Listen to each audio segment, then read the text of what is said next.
everybody, and welcome back to the workshop. In today's episode, we're going to talk about how to make your high carbon steel knives survive. And we are joined by Master Bladesmith Jordan Lamotte. Jordan, how are you? Doing well, Will. That's good. All right, let's get right on into it. If you are a collector of knives, or maybe you're just a hobbyist and you like good knives, maybe you don't have any custom knives, maybe you have Japanese knives, however it might be, if you are interested in carbon steel knives, one thing about carbon steel is that you have to take care of it. There's kind of a stigma around carbon steel that it's really hard to take care of. Would you say that's true? It's kind of like cast iron, I feel like. Some people are absolute devotees and other people are like, well, that's too much work, or it's too complicated for me to handle. Exactly. If you're a it's too complicated for me to handle kind of guy, I would just say that you're probably wrong. It's not too complicated. It's really not too complicated. So the main points that we're going to cover in today's video are how to prevent corrosion on your knives, how to take care of your handles, how to get rid of corrosion on your blades if you do get it, how to maintain your edges, and then how to sharpen or reestablish your edges.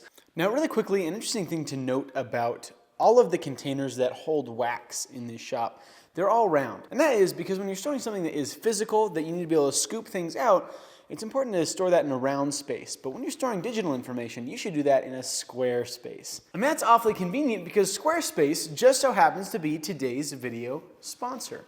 Squarespace is an online website building platform that makes it very, very easy to build a website. Ask me, ask Isaiah, he's behind the camera. And Isaiah has a lot more experience doing online and computery things than I do, and it didn't take him hardly any time to build a website, and it took me a little bit more hardly any time to build a website. So you don't have to be great at computers in order to be able to build a beautiful website that people who are great at computers will appreciate. That's because Squarespace has pre-laid out website designs that make it very easy to take your content that you want to put on the internet and bring it into a aesthetically pleasing, well laid out website. That's because they have galleries, blogs, contact pages, links to your social media. It's very easy to sell things. They've got members only areas and all sorts of other awesome features that make it very convenient for you to be able to put whatever information you're passionate about out there for the world to see.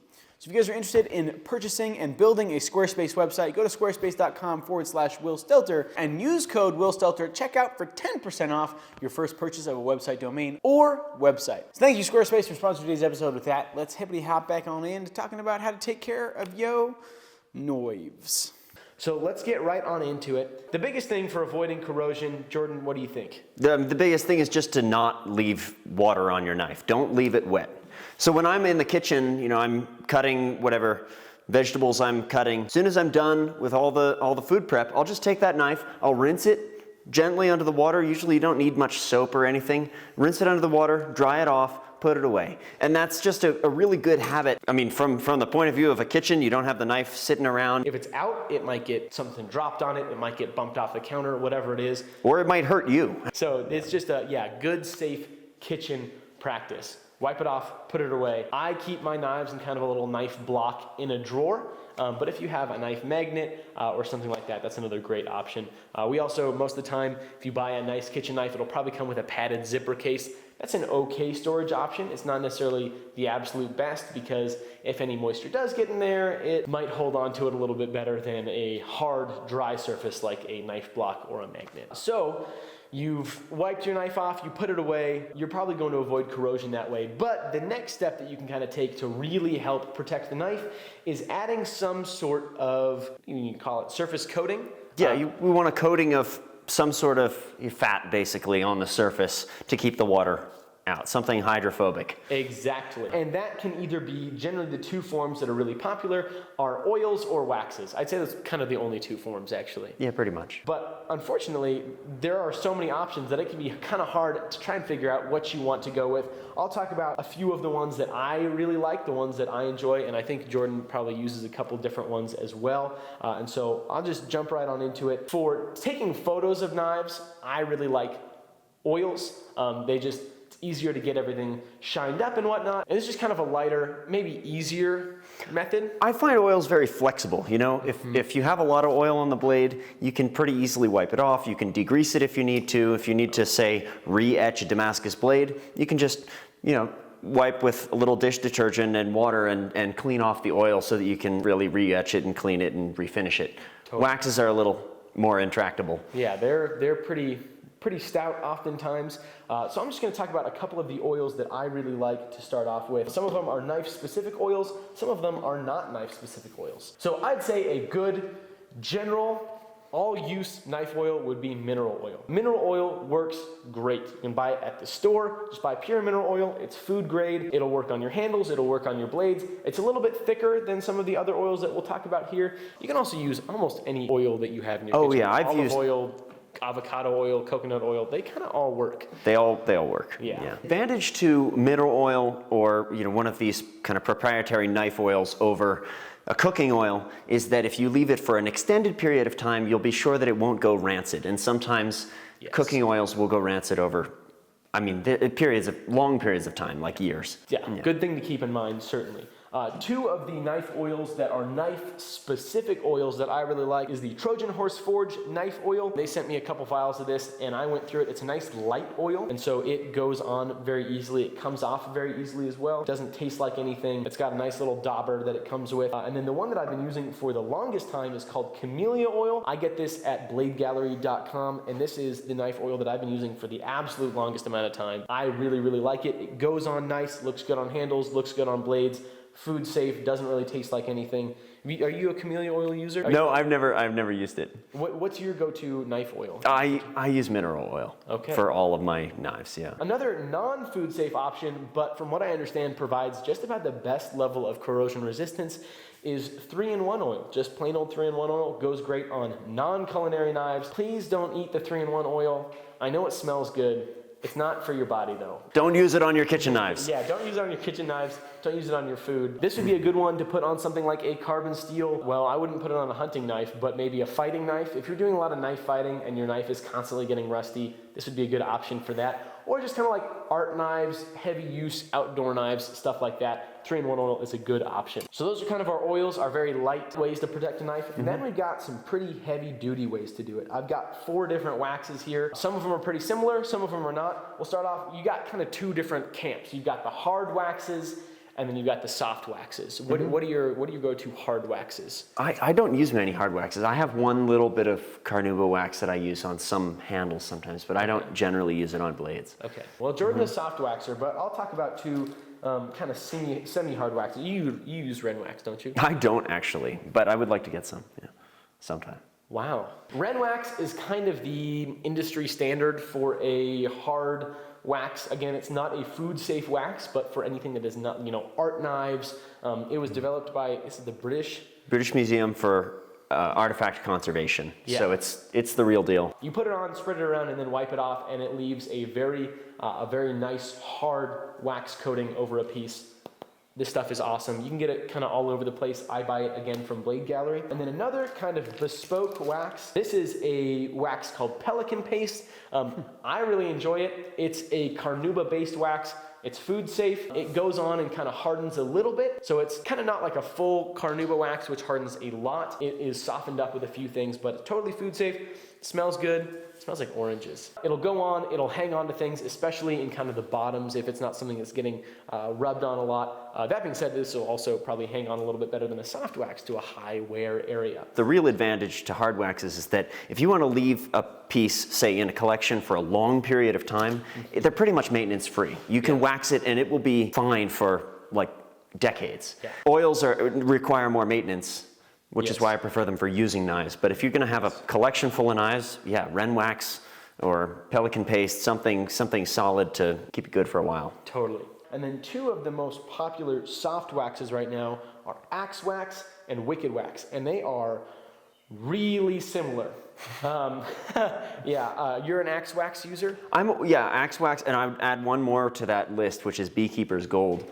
Cool. It's a cutting board conditioner, but it's a beeswax mineral oil blend. And where do you buy that at? Goodness sakes, you can buy it at a lot of different little online suppliers, various kitchen supplies and that sort of thing. Yeah. So what do you like about Axe Wax? If you're Axe Wax is great. It's a very durable soft wax as far as they go. I mean, it gets pretty.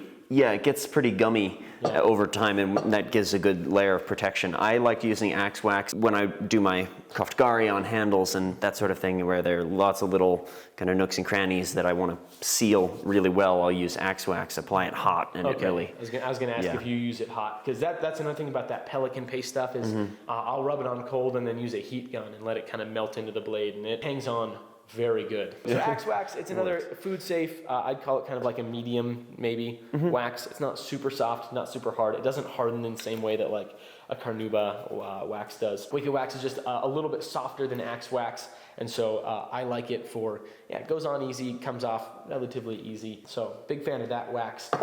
Something going on the handle is maybe more important than going on the blade, almost, in some ways. I would say, yeah. It depends on the handle material and how you're using it as well. But yeah, generally keeping those handles, handles, especially natural materials, handles that are made of natural materials, wood or bone or horn or that sort of material, those can crack over time. They dry out and they'll crack. And so that's why it's really important to seal them and keep the moisture in, and replace any water that's in that material with oil that's going to be a little more durable. Pretty much all of these different waxes and pastes and oils will do just fine on a handle as well. Anything that's kind of fatty does good on a handle. I prefer wax on handles than oil. Yeah. Oil on blades, wax on handles, in my book. Yeah. Oh, another thing to note. Never, ever, ever, ever, ever put your knife in the dishwasher. There is zero time when that is acceptable or good for you or the knife. So don't put your handles in the dishwasher, and also just don't get them wet when you don't have to, and don't use any sort of degreasing soaps if you really don't have to. So when I'm using a knife, especially with a wooden handle, I'll just rinse the handle. It's usually not going to get super dirty. If you need to wash it with a little bit of soap, be gentle about it. And as you are washing off your knives, you want to be using I use a soft sponge, just the spongy side, not the abrasive side. The abrasive side is mean to your knife. As you're using a carbon steel knife, it'll build up this patina here on the blade, those lovely, pretty, funny colors. And that actually kind of helps protect the knife a little bit. It is a layer of oxide that's building up, and the more intense the patina, the harder it is to surface rust. The oxides prevent the bad kind of oxides from getting in and rusting. Exactly. And so if you're using anything that is abrasive, that's pulling off that patinaed layer, you are actually making your knife more susceptible, and chances are it's going to look worse, because unless you're really good at hand sanding, you're going to have a hard time making that knife look good with a good scratch pattern. These knives are not delicate per se, but they need to be taken care of. And if you're not willing to take care of it, probably not worth having a carbon steel knife. The thing that I always say is people are like, oh, wow, can you cut through a bar of steel with it? Be like, no, but you also wouldn't take a Ferrari off-roading. That's kind of my go-to phrase, because these knives perform very well in the set of tasks that they are designed for, and part of that is doing the maintenance on them, but then you also don't want to be cutting on super hard materials, marble, glass, metal. You want to use them on a nice cutting board, ideally a soft wooden cutting board. So with that, we're going to talk a little bit about if you do accidentally get a little bit of corrosion on your blade, how do you deal with it? And there are a couple simple ways that you can get kind of that light orange surface rust, which is probably what you're going to deal with off of your blade. Jordan, what's your go-to way for doing that? Well, flitz polish is a really good way to do it. If you want one kind of product that will do the trick, flitz is a food safe polish that will react with the rust and remove it from the steel. That being said, there are a couple other companies that also make very similar products. This is called Prelim. It's a similar product made by the company that makes Renaissance Wax. Wicked Wax also has an abrasive wax polish sort of thing. So if you guys want to support more of a bespoke American company, Wicked Wax might be the way to go. Loads of different options on how to do that. Flitz is probably the industry standard for it, but there's different ways to go depending on who you want to support. Now that we've covered how to prevent rust, how to get rid of it if you do get it, let's talk a little bit about our edges. That is a very important part of knives in general, especially chef's knives. I'd say you probably notice it more on a chef's knife than maybe any other knife. You always have to keep your knives sharp, because a sharp knife is always going to be both safer and more effective than a dull knife will be. If you bought a knife and it came sharp, great. How do you make sure that it doesn't get dull very easily? Part of that is using the right cutting surface underneath it.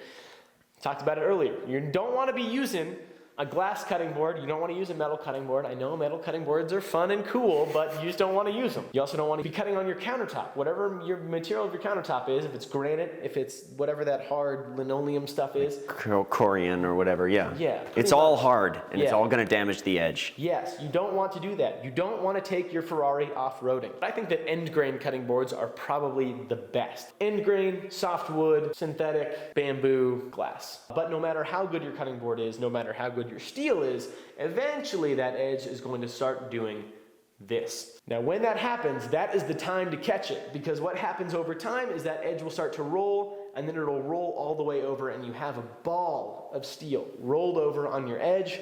And that is a very bad thing, because then you have to remove material in order to have that knife be able to cut things again. So there's a couple ways that we get that edge from going like this back into alignment to be able to cut things very well again. There's either, I'd say, ceramic rods or strops are probably the biggest ones. You say that's right? Yeah, I would agree. It's called realigning the edge or honing the edge. Basically, when the knife hits a surface, that very sharp point that it's at the edge will start to bend over, as Will said. Yep. And then when it starts to bend over, you can just straighten it out with a strop or with a ceramic rod, and you'll get much more lifetime out of your edge without actually having to really sharpen it. Yeah, you're not removing any material, and so the knife is going to last longer. Here are kind of two basic systems. This is a ceramic honing rod made by the company Idahone. You can probably guess which state they're based out of. That's right, Colorado. This is a really great, I think it's a 3,000 grit rod. It's very hard. It's very easy to realign an edge. And then this is a little leather strop that I made. It is a piece of leather glued to a piece of wood. There are actually kind of two main different kinds of strops. You got this kind, and you have kind of like the classic like barbering kind of strop, very classic design here. This is one where you hang it on one side and then pull tension on it, and then you have this solid block style. I would say for most people, this is a little bit easier to store in your kitchen, but if you just look up leather strop, this is the sort of thing that'll pop up. This or that are the sort of things that'll pop up, and the way that you use that is just relatively light pressure, running back and forth, dragging the edge backwards.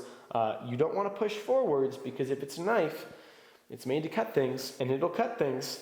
So you want to make sure that you're dragging backwards. That leather will kind of push that edge back into alignment. Same thing with the ceramic rod. And you want to make sure that you're at relatively the right angle. You don't want to be way off at a 45-degree angle or a 90-degree angle. That's going to be bad. And you don't want to be scraping the flats of your bevel along it either. You want to make sure that you are as close to the angle of sharpening as possible. The strop is a little bit more forgiving, so I would probably recommend that to most people who are just getting into it. I would agree. I think that in general, the easiest honing device to use is the hard back strop. It's easy to see what angle you're working at. The flexible strop, you can tend to overstrop an edge and start to dull it or round it out. Yeah. This one, it's very easy to see what angle you're going to be at, and you want to angle.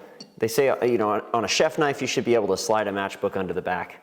That's, a standard kind of 1.5 to 2 inch wide chef knife. That'll give you a pretty good angle. So there are loads of in-depth videos on how to do some stropping. I will have one linked down below if you guys are interested in that.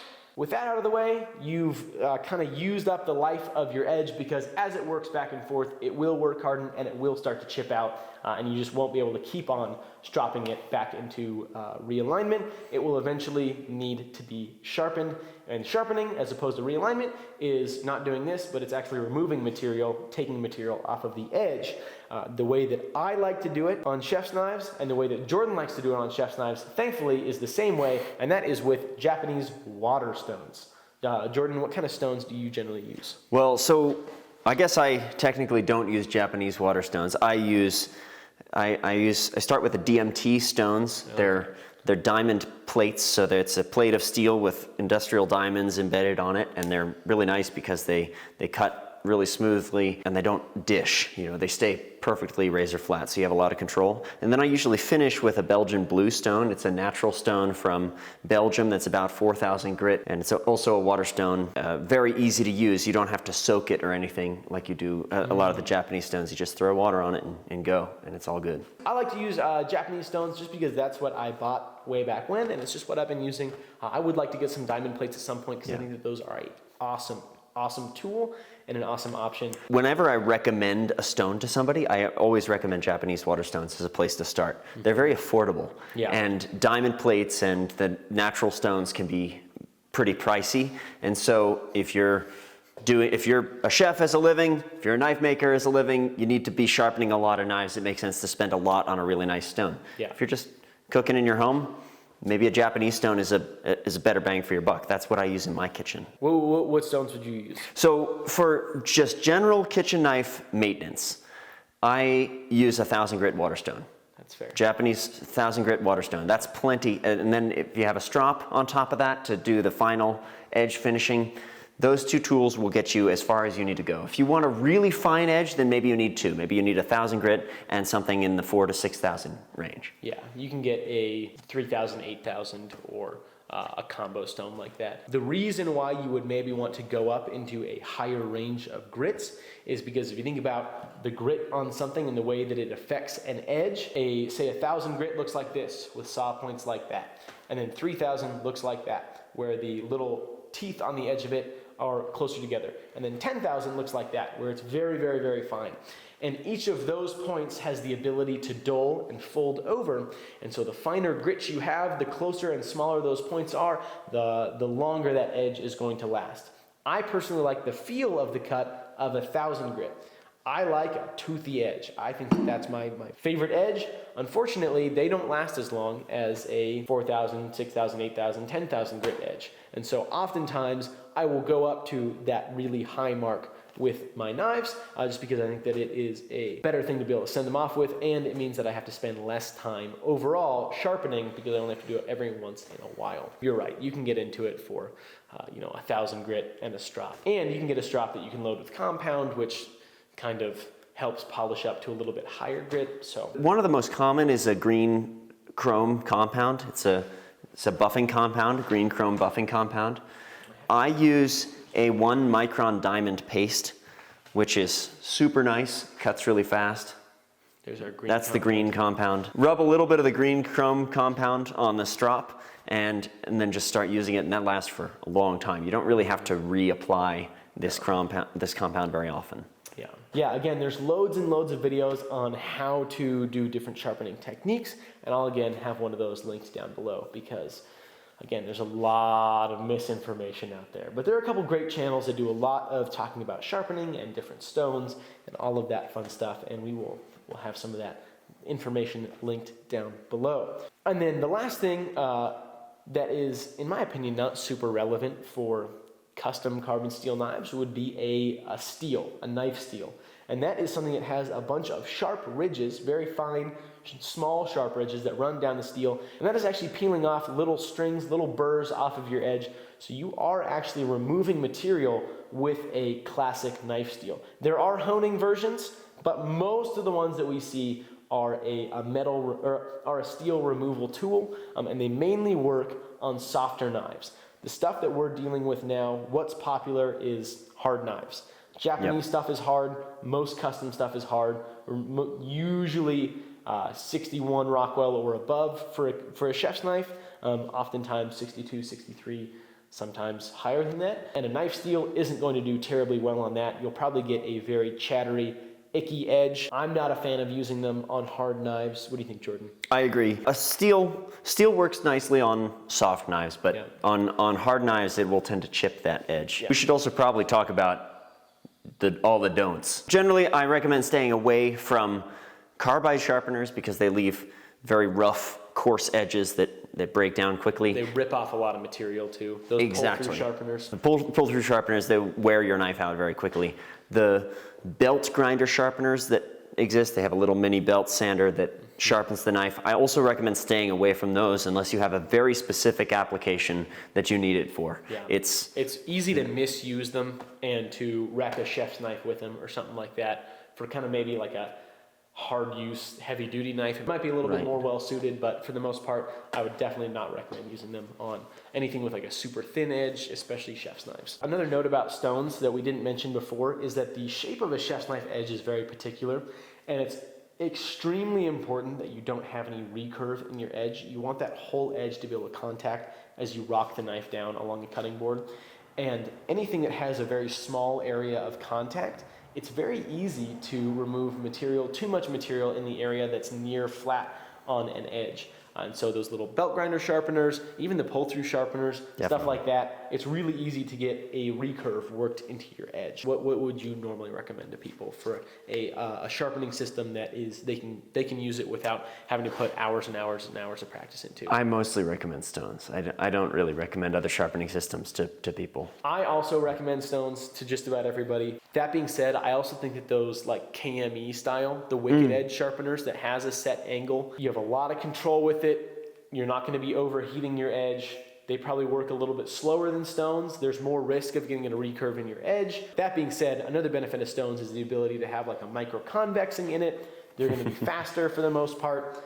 You have cool factor of being able to sharpen on stones, but those kind of KME wicked edge style sharpeners where it has a set angle and different abrasives in there, I think are also an okay option. They're also fairly expensive. There just quite simply is not a super fast and easy miracle way to sharpen your knife that's not actually going to be detrimental to the life of the knife in the long run. True, but also fast and easy is relative, right? Like how long does it take you to sharpen your kitchen knife that you've been using for 3 months and you just need to give it a touch of sharpening? How much does that take? Literally a minute. So when we're talking about fast and easy sharpening, stone is like the long way around, but it still only takes a minute. So that's why I think it's worth it. Don't let your friends use your nice knives, guys. They will wreck them. If your in-laws come over for dinner, your mother-in-law will put that nice knife in the dishwasher, Yes, I guarantee. yeah. Having a good knife is a responsibility. Yes. You need to teach every one of your guests about how to use a knife. Dude, I had a guy who had a good like idea. super nice like Yanagiba, and his like wife like dropped it in the garbage disposal while it was running handle first and like wrecked the ebony handle on it. Yeah. Oh man. If you guys have any good knife horror stories, I would love to hear them. Go ahead and drop them in the comments down below. I'm sure we're going to get some good ones. If you guys have any good questions about knives, go ahead and drop them in the pinned comment, and I'll respond to a couple of those ones that I think are like the good questions. Jordan, thank you so much for hanging out and talking about how to take care of knives. Appreciate your input and your opinion. With that, thank you to our patrons for patronizing us. And with that, catch you guys on the next one. Bye-bye.